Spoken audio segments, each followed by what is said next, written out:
Hello. Today we're going to do another lesson from Rachel Hollis's Girl Wash Your Face, and that is to set crazy goals and do it scared.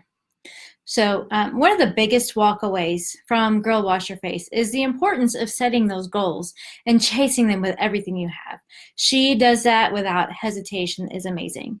A lot of the time people don't follow their dreams because, well, they don't know what they want, or they're scared that they won't accomplish it when they finally do figure it out.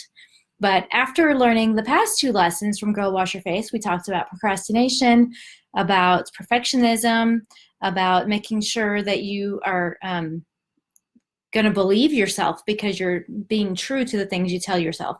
Then now you can start to believe that maybe you can accomplish the things you set out to achieve. So if I can believe in myself and consistently work towards a goal, then I can set even bigger goals and accomplish those too. But consistency is a key factor. So with everything that you check off your to-do list, you become more confident that you can accomplish bigger things. The only person who can control your life is you. It doesn't matter what's going on in other circumstances. Only you can make a change. So I challenge you to slow down for a minute and identify where you can improve. Think about the things that you can improve. So one of the things you can do is to read good books. So even if you don't pick up Girl Wash Your Face, find some other self-help books that speak to you. There are so many books. Read any book that will help you start to realize the self-limiting beliefs that you have and the habits that get in your way.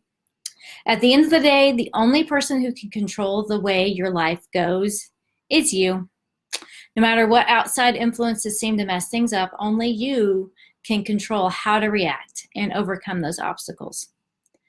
The journey towards self-development is worth taking, and I invite you to come along beside me. The only thing better than fixing your life is to do it with somebody else, somebody coming along the way with you.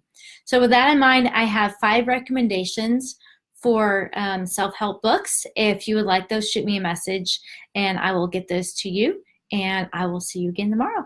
Thanks.